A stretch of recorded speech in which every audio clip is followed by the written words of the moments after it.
Hello and welcome to Montgomery High School Baseball 2023. I thought it would be a little bit easier this year if I just recorded a video instead of holding a Zoom meeting, since we don't always get every parent and player on the night that we do the Zoom call. So I figured maybe just a video that you can click at your own leisure and learn more about our program. Thank you for being with us. Really excited about the start of our new season. It's always great to watch spring come and get baseball fired up for the year. In the course of this video, I'm going to kind of go over the goals of the program, provide some information about how the program works and the schedule of events, and then finally we'll have our new Diamond Club president, Brian Benedict, just give you a quick overview of all the things going on with the Diamond Club. I want to thank Brian from the bottom of my heart for assuming the leadership position with the Diamond Club. Really appreciate his efforts. He's doing a great job. And I also want to thank Frank Kimmick, who ran our Diamond Club for the last bunch of years and did a wonderful job. It's a hard job, a lot of work, but it's all meant for giving our kids the best experience we can possibly give them. So thank you, Frank, and thank you, Brian, for all of your efforts.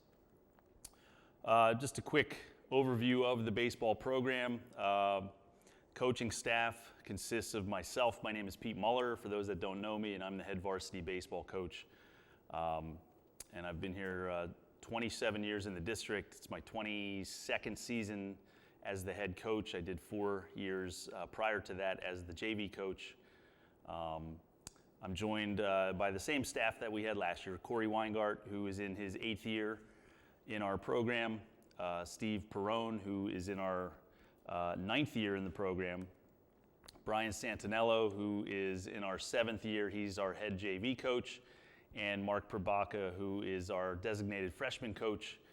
He's in his 7th season. He will also help me with the pitching. Our numbers are fluctuating as we go. As of this moment, we have 45 kids trying out.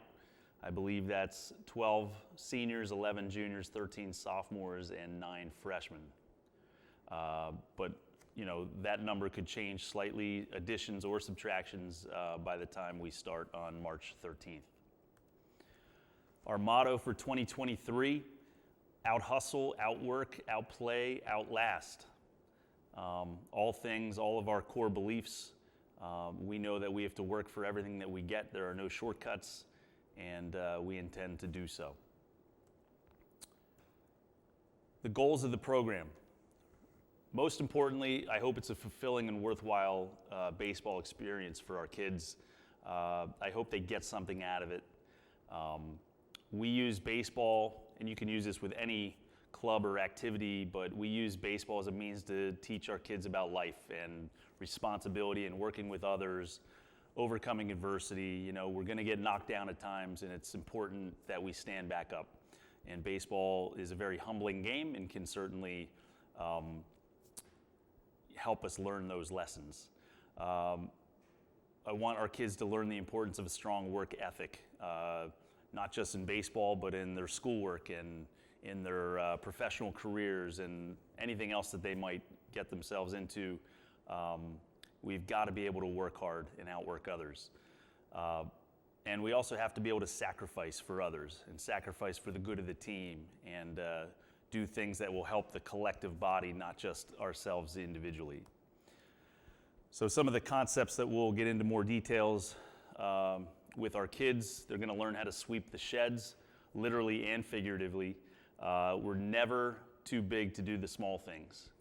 And if that means, you know, one day after practice we got to sweep our shed to clean it up, doesn't matter if it's a senior or a freshman or somebody in between, we are going to take care of the little things, and no one's too big for that. I want our kids to learn how to say thank you and just show endless appreciation for others that are working in our best interests. Entitlement doesn't work here. Sadly, you see a lot of entitlement in the hallways, and that's an area that I want to kind of focus on in a little more detail during the season. Entitlement doesn't work here. You know, no one's going to be handed anything just because of who they are. They've got to earn everything that they get.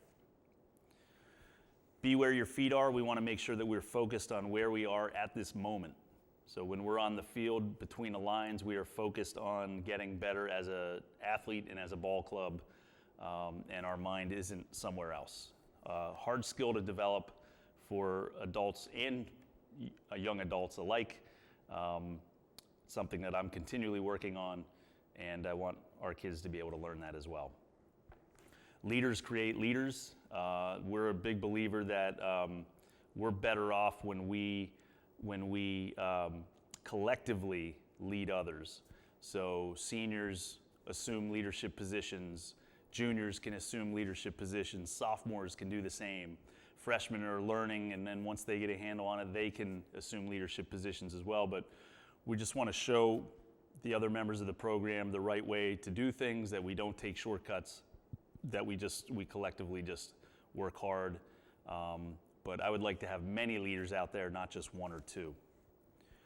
Leaders are also teachers. We want our leaders to be able to teach other kids in the program, not just lead by word and example, but also to teach. Show them how to do things and how to do things the proper way. Show them how to get better.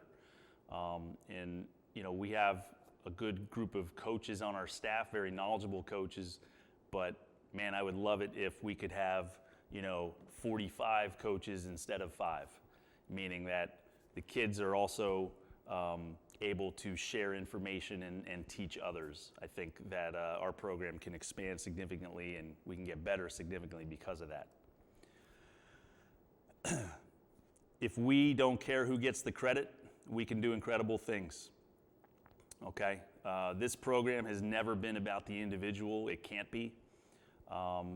We talk a lot about sacrificing for the good of the team, and if we just don't care who gets the credit or who needs to be the star that day, we can do so many greater things. And that's ultimately what I'm looking for in the players that I keep in the program. We don't want to blink in the face of adversity. We're not going to run away. We're going to own whatever comes our way. But we're not going to blink. We're going to stare it down. We are going to acknowledge that it's present, that adversity is there, and we're going to work our way through it. That's the only way. Can't run away from adversity.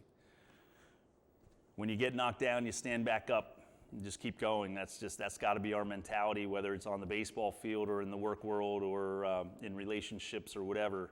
We're all going to get knocked down at times, and we have to just keep getting back up. There is no other option. Bottom line is, we all make mistakes, coaches and players. All right, and I love the phrase, mistakes have the power to turn you into something better than you were before. All right, so true.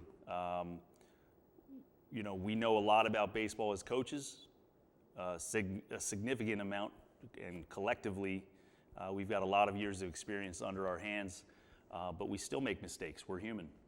Our players are going to make mistakes.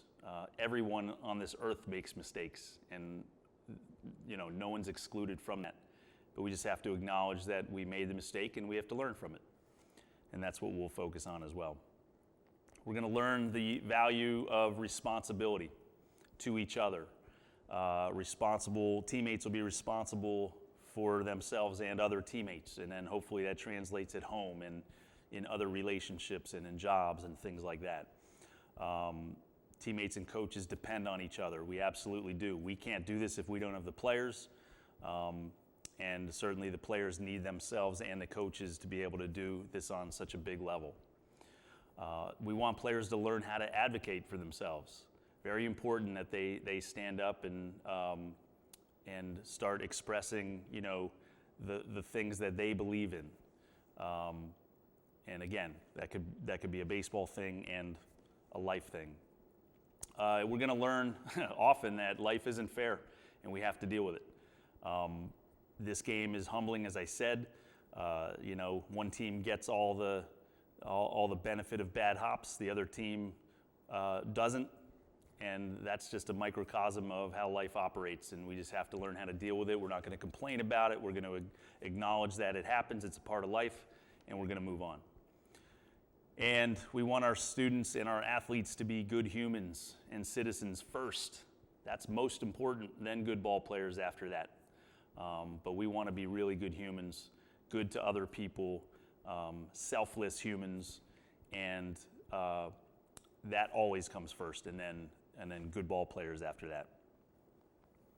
Off the diamond, we're always looking for ways to get involved in the community. We've done a lot of things in the past. We've done residential projects and help residents in need. We've done cancer awareness events, autism awareness events, food pantry things.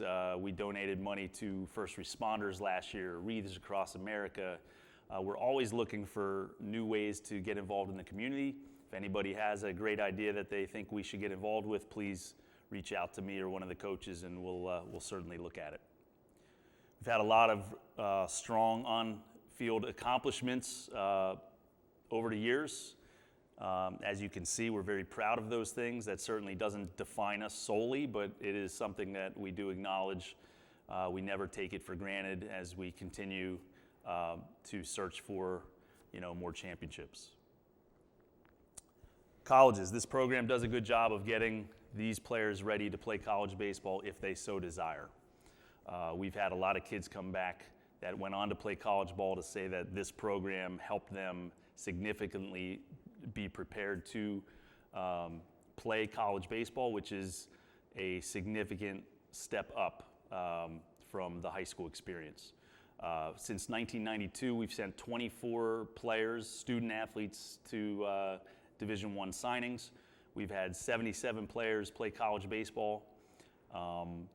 And the bottom line is, if you're good enough, the colleges and scouts will find you. And this program's well known, and scouts know to come and always check us out because we always have something to offer. Professional baseball, it's been pretty amazing. We've had 4 players drafted by MLB teams. 2 more were picked up as free agents, so six of our past players have played professional baseball. 2 have made it to the major leagues, including one last year, Gavin Hollowell, with the Colorado Rockies, who played with us in 2016. And he pitched for the Rockies in September of last year with an opportunity to possibly be on the big squad this coming spring. So very proud of Gavin and all the other guys too, but it's kind of neat to have some professional baseball players that have come through these halls of Montgomery High School.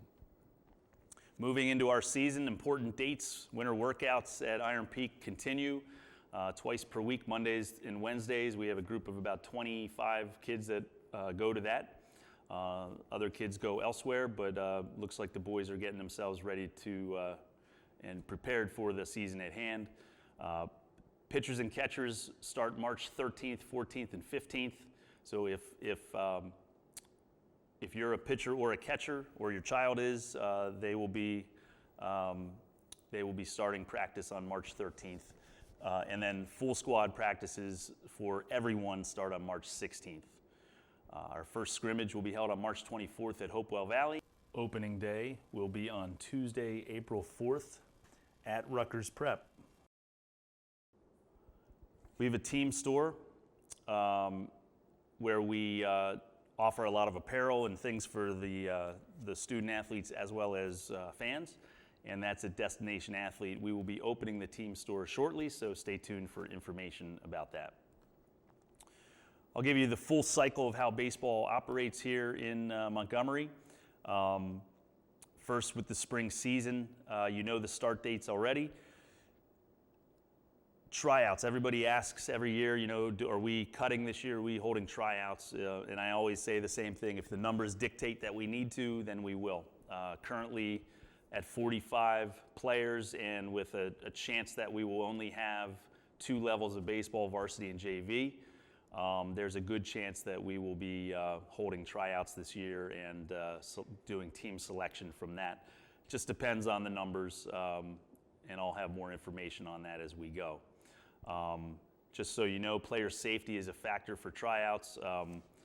If a player looks like they potentially could get hurt, they're not going to make the squad. Just from a safety standpoint, this game can be dangerous if you don't know what you're doing.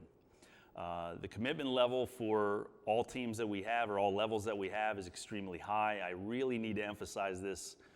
This is not a recreation program. Kids can't just come and go as they please. Players that make the squad need to commit to the squad, and by commitment, that means you're here daily. The only reason to miss a practice or a game is for an illness or an unforeseen family emergency. We have games and practices all during spring break. We need everybody here. So if your child makes the squad, just understand that they're expected to be at every practice, every game, unless there's some unforeseen family emergency. This spring season, we play in a competitive 10-game Skyland Conference schedule. It's been realigned from last year. So that means in our conference, obviously, we're in there along with North Hunterdon, Phillipsburg, Somerville, Rutgers Prep, and Franklin. So we'll play those teams twice, and then we'll play a 14-game independent schedule as well for a total of 24 regular season games, and then a county tournament and hopefully a state tournament as well. So if we can push up near 30 games, then we've had a pretty good season. Summer workouts, summer baseball. I'm going to turn it over to Coach Perrone and Coach Weingart, who are going to kind of talk about our summer programs and how all that works, and then I will be back for some more. Hi, my name is Coach Weingart. For all of you that don't know me, I'm going to talk a little bit about the summer program and what we're going to offer for this summer. Last year we ran a summer team that played about 4 to 5 tournaments that runs from mid-June to end of July, and we would like to offer something similar this year. We're hoping to have 1 to 2 teams depending on numbers, and the price of that will depend on how many kids are playing. The big thing is commitment, because some teams only have lower numbers, so we would like to commit to these tournaments early on. So we need to know who is going to play and who is not. I am going to send out an email for an interest if you're going to play somewhere or where you're going to play. It doesn't matter where you're playing. If you're playing on another team, we also need to know that. And that email will come out in March. Another offering that we're going to have is OTAs. We would like every kid who is playing for our program to attend these. We do this in July every Tuesday and Thursday from 9 o'clock to 11. It's just another way for us to get better and keep working on our skills. If you ever have any questions about the summer team, feel free to email me and let me know any questions or concerns. Thank you for your time.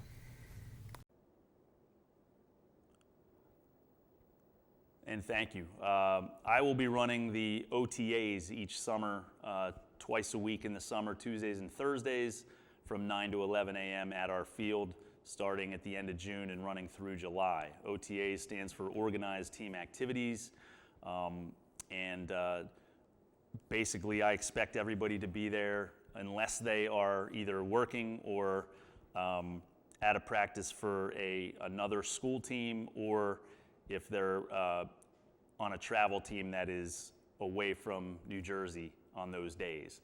Otherwise, it's expected that your child comes to these OTAs and gets their work in. We're not just a 3-month season. We progress all through the summer as well. Coach Weingart and Coach Perrone talk about the other summer offerings that we have and we'd like our kids to get involved with, but the practices, certainly we expect players to be there. Moving into the fall. Okay, school starts, we will offer a fall ball team that we play. Usually it's in a USABL league or some comparable league, could be a Diamond Nation, and that runs September through October. It's usually 1 weekday practice and then a weekend game. We usually hold a roster of around 15 players or so. If we need more than one team, we will certainly do so. But just know that that's out there for your child to continue to improve his skills if he's returning to the high school. Weight training also begins in September with Coach Griffin. Players should take advantage of that. It's really important for us to continue to get bigger and stronger. The conference we play in is one of the best in the state, and all the players in this conference are significantly stronger and bigger than the average person, so we need to make sure we stay up with that as well. Pitchers should probably shut their arms down towards the end of November if they haven't already done so, to just kind of give their body a chance to rest. But again, even though we're in the fall now and school's started and we're not holding official school practices, kids need to continue working on their skills. That's why commitment's really important. In the winter, weight training continues, off-season weight training with Coach Griffin. There's a return to throwing program that I put out in January for the kids to get ready for March. 90% of the players that we currently have on the roster have been participating in off-season weight training and have been doing some significant throwing. The return to throwing is a building block. Just takes time. We don't jump right in and throw a ton of balls. It's very progressive. We will do winter training at Iron Peak like we did this year with a coach. But doing these things helps our kids get ready for tryouts the next season, and hopefully they can make. If your child makes the squad, all right, there's some equipment that they're going to need: a glove, a bat, cleats, an elastic tubing armband. I'm a big believer in the Jaeger bands, the J bands that you can purchase at Amazon. They're going to need practicing game pants, and then they're going to need a practice shirt, a game jersey that'll come with through the Diamond Club. So those are the things that your child will need, as well as just all the things you might need for cold weather and rain and all that sort of thing. Okay, I'm going to turn it over to Brian Santinello, our JV coach, who's going to kind of give us a brief overview of how he runs the JV program and how it relates to what we do on the varsity level.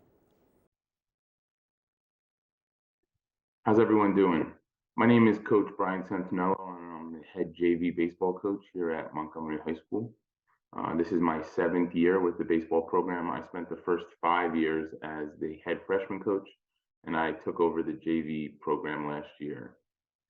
Prior to my time at Montgomery, I was the head JV baseball coach at Immaculata High School for 3 years. That's also my alma mater. And I was also the operations manager at Zone Sports Academy in Bridgewater for about 4 years around the same time. At the high school, I'm a health and physical education teacher, and I'm also the varsity defensive coordinator for the football team. I just want to first start out by saying what an honor it is to be part of the baseball program here at Montgomery. I have the opportunity to be around some of the greatest coaches that I know and learn from them on a daily basis, and I'm extremely lucky to have that opportunity. If you're not aware, Montgomery baseball is very rich in tradition and history, and has a very successful track record over the last 20 to 30 years. And I'm, like I said, grateful to be a part of that. I'm also honored to have the opportunity to work with your sons on a daily basis. Coaching them is one of my favorite things to do, and I really get a lot of fulfillment out of it. So it means a lot to me to have this opportunity. In terms of the JV program, I'm a big fan of Coach Greg Schiano, the head football coach at Rutgers University. I heard Coach Schiano talk at a coaching clinic one time, and he talked about the importance of having vertical alignment in your program, and that's something that always stuck with me. In my coaching stops. Vertical alignment is, essentially the idea that you need to have a top-down alignment when it comes to the culture of the program and the expectations of the program, and those sorts of things. And that's something that I stress, a lot at the JV level. I try to run it exactly how Coach Mueller runs it at the varsity level, with very slight differences because it is JV. But for the most part, it's my job to get these guys prepared to play and compete, and not just compete, but to compete for county championships and state championships at the varsity level. Those are the expectations here at Montgomery, and Coach Muller will tell you the same exact thing. So that's a goal of mine, and it's something that I take very seriously, and it's something that I will continue to do throughout my time here at Montgomery. Um, However, JV is also about development. So as much as I want to be competitive and teach these guys the importance of working hard in competition and win some games, it's also important to develop these players at the JV level. So with that being said, there is a ton of development that goes on at the JV level, and these guys are going to have the opportunity to play because they deserve to have the opportunity to be able to develop and get better, and prepare for a future on the varsity level, and have that opportunity. So in terms of playing time, because of that, again, competitive nature of our program, the best players are going to play, but at the same time, everyone is going to play. That doesn't mean everyone will get in every single game. That's just hard to guarantee. Things happen, games get cut short for rain, mercy rules happen. So that's a promise that I can't make, that people will get in every single game, but everyone will get the opportunity to play and prove that they deserve to be part of this program, and that have the opportunity to prove that they can potentially play varsity this year or in the near future.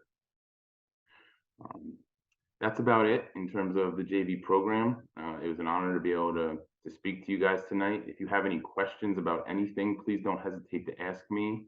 I'm sure Coach Muller will share my email address with you, but it's just B as in boy, as in Brian, and then my last name, Santinello, B Santinello at mtsd.us.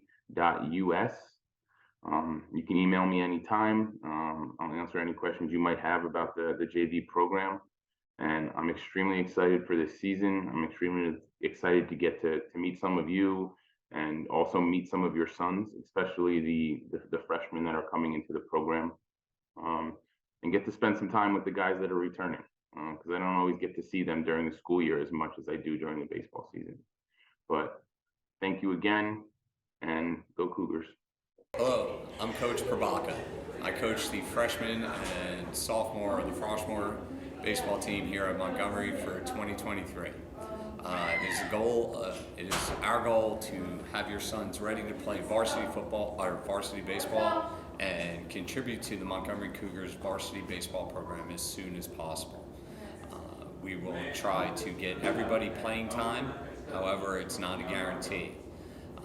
As we get to the high school here, it becomes a very meritocracy. Your playing time is determined by your effort and your ability to be at practices and be prepared to play baseball. I'm expecting to have a wonderful season with your sons out on the baseball field this spring, and I'm looking forward to it. Thank you. Have a great day. Now, regarding the varsity program, we will practice or play games 6 days a week. We typically have Sundays off. Our practice hours usually range from 3 to 3.5 hours per day. There will be some days where we go shorter than that, 2 hours, sometimes hour and a half, but I would say largely we're going to log in somewhere around the 3-hour mark. The emphasis on the varsity level for winning is higher than it would be on the JV or freshman level. So it's important to know that. Our coach's commitment to the program. We evaluate players continuously and not just on the field.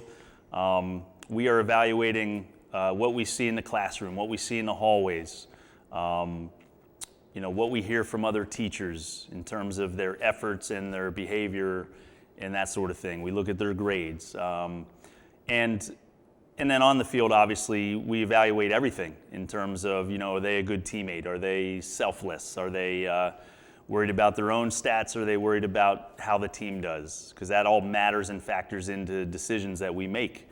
But we have more access and more information than anybody else does in terms of who goes in the lineup and who doesn't, based on what happens at practice, in the dugout, in the locker room, as well as I said, in the hallways and the classrooms. All that matters, and the decisions we make come from the information we collect and what we see with our eyes. So that's ultimately how we determine, who ends up either making the squad or not, and who's in the starting lineup and who might not be a starter.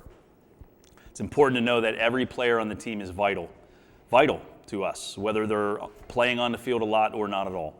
That doesn't change the fact that everyone's vital to to what we're trying to do and accomplish. We love these kids to death. They mean everything to us, and we're happy to have them. For parents, just understand we will not discuss playing time or the role of your child on the team or any strategies or tactics with you. That's inappropriate conversation. That information is strictly reserved for the coaches and the players only. So thank you for understanding that. Parents, we're not concerned with past playing successes on any level. I oftentimes will get emails about how, so-and-so hit 790 on their Little League team and, hit 11 home runs. And based off of that experience, they think that they should be, the next starting shortstop for the New York Yankees. Obviously, I'm joking, but we're not concerned with past playing successes. We're only concerned with what your child is doing now. And that's important to note. It has nothing to do with what they did last year. They could be an all-county player last year, but if this year they're really struggling, that's our focus right there. And we're not going to play somebody just because they had a great year last year. We're going to play the players that are going to give us the best opportunity to win this year. Instead of focusing on wins and losses, I've learned this as a parent, and I'm just sharing what I feel works pretty well. Instead of focusing on wins and losses, and I'm always guilty of this as well with my kids, I think other questions that may garner more information is ask your child, is he doing his best?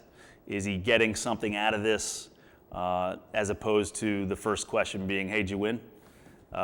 We all want to know if we won. We're all competitive, but let's check in. I want to check in with my players and not necessarily just go right after, hey, this is why we won or didn't win.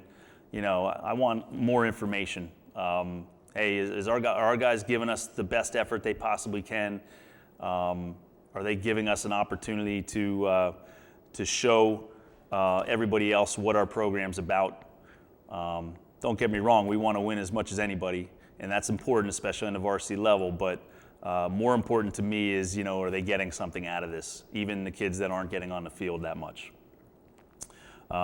We are very grateful for all of your support, parents, family members, friends. The support of this program has been amazing for years and years. It's something I never take for granted. And I thank you for all the support that you constantly give us. However, this does not lead to playing time, and we don't work that way, and I'm certain you don't operate that way either, but I do have to throw that out there. Hopefully you're helping our program and supporting our program because you want your child and the other kids to have a great experience, but it does not relate to playing time, and it's just important I have to tell you that. What we could use from our parents, positive support is huge. Negativity divides the team. I've seen it in many other sports. With my kids at home too, negativity divides. And I ask that you just stay classy and be positive with, not only your child, but anybody else too. Respect toward our player, the other team, umpires, coaching staff. It's hard enough to coach a game and for players to play in a game.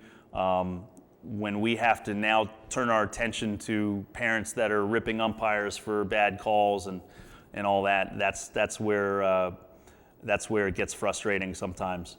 And we're all, guilty of it. I certainly, have had my share of run-ins with umpires too. But if we can show respect towards everybody. It makes life a little bit easier. We become better role models for the kids on the team. And if we can just agree right now that umpires are going to make bad calls, and we just have to understand that. Actually, umpiring is very hard. It's very hard. So it looks a lot easier than it really is. Also, if you could refrain from coaching your child during our games, that would be helpful. Oftentimes we're giving them direction, and if they're hearing something else, they probably get torn in terms of what to do, and they lose focus. Allow us to do the coaching, please, and your child will benefit from that. Please refrain from bringing drinks and food to your son during our games and practices. That's their responsibility, and we're trying to teach them responsibility. So please let them figure that out. Please refrain from having conversations with any of my players during games or practices unless it's an emergency. But please don't come near the dugout and engage in conversation and this and that. It's hard enough to keep them focused for the time that we have them, and I just can't have distractions. We don't allow our players to transfer blame, and I ask that you please help teach that to our players. We don't make excuses for anything. We own everything that comes our way. If I make a mistake in a game, I admit it. I usually admit it as soon as we go out to the outfield. I've taken blame for losses, and I don't allow our players to make excuses. The sun was in my eyes, or whatever. Because I just think that that's not a good way to go about living life. I think we need to own our mistakes. We're all human, and learn from them. I hope that the information that I provided you gives you at least a little bit of an idea of how the baseball program operates. We're very excited about this upcoming season and really look forward to working with your children in teaching this wonderful game, not only how to play the game, but how to use the game to help us get through some of life's challenges. Thank you all for your support. Next up are some comments from our new Diamond Club president, Brian Benedict. Brian? Hi, Montgomery baseball families. My name is Brian Benedict. I'll be speaking on behalf of the Diamond Club. For 2023, we've gone with a 4-person board. Adrian Bender will be our director of fundraising. Myself, I'll be the president. Monica Berwick is our director of player experience, and Gary Connors is our director of all things alumni. All three have been doing a great job, working super hard, and pleasure to work with. And I just wanted to thank them all for their hard work and commitment to making the program better. Basically, I believe the Diamond Club's main objective is to help the program reach its maximum potential. To that end, we'll be raising capital to provide the team with extra tools and training to compete at the highest level, reward the boys with different apparel, team building events, meals, trips, etc. For all their hard work, help the coaches get the boys ready to compete at the highest level with additional equipment and resources they need. And then lastly, just to create an easy way for parents to get involved and come up with different ways to support the program. In a typical year, I've listed the following expenditures. Obviously the apparel that we buy the boys, different equipment, things such as extra baseballs and extra team helmets, different things that we do for the field to maintain or upgrade it, recognition for the seniors for all their hard work, different types of meals and things for the boys. We pay for a full-time varsity baseball coach, a third coach, which is a big help, in practices and in games. We fundraise for the Cooperstown trip every 3 years. And we also want to, do larger long-term projects, such as bringing water back to the field, or potentially, coming up with some stadium seating behind home plate for a better viewing experience, things of that nature. We're basically going to have 2 main fundraising events for 2023. The biggest one will be our inaugural golf outing, which is scheduled for Monday, April 24th at Cherry Valley Country Club. Different ways to get involved. Obviously, if you're a golfer, we'd love to have you sign up. If that doesn't work, we'd hope to get everybody or most families there at the dinner. Maybe bid out some silent auction items, or maybe get involved as a sponsor. You can always sponsor a tee box sign, or you can work with the business that you frequent to see if they wanted to get involved. We are running a wine arbor where you donate $20 plus bottles of wine, and then people come to the outing and pay $20 and get to pick a random bottle, or hopefully multiple random bottles. And lastly, you can always volunteer your time, either day of or before, to help with planning. If you had interest in getting involved in any of those, please contact Adrienne at her email listed below. And the other event, which we've done in the past, which was a big success, is the Hit-a-thon, where the boys can take an active part in raising funds for the program. The date is still to be determined. It will be at the Montgomery Baseball Complex. We have to find a date that works for all parties. And the boys will basically get to crush some home runs and take an active part in raising funds for the program. So for 2023, our membership dues program is staying the same. It's $250 per player. The only change we're going to make is whatever is collected for this year is going to go toward player experiences. They will still get their game jersey, practice jersey, and hat. We'll still be making a contribution toward the Cooperstown trip in a couple years, but everything else that's collected will go, toward Monica and her team, who's working hard to come up with all different ways to reward the boys for all their hard work. So different ways to pay, and a bunch of families have already paid already. Thank you very much to those who have. If you haven't paid yet, we'd love to, have you either Venmo us, which is kind of the easiest way to get the money. If that doesn't work for you, you can always write a check. You see it's made out to Montgomery Athletic Booster Club with Diamond Club in the memo line, and you can mail it to me at the address that's listed here. And the last point we kind of wanted to make was that we are a 501c3 nonprofit. We've had 4 or 5 families already take part in this, but another great way to help out is to check and see if your employer will match donations, which is just, obviously more funds that will be coming in that will go toward the player experiences for this year, and really hopefully will help the boys have a special season. That's it for me. Thank you very much for your time. It's been a fun, rewarding experience so far. I look forward to getting into it even more, and hopefully, helping make the program the best it could be. Thank you for your time, and go Cougars.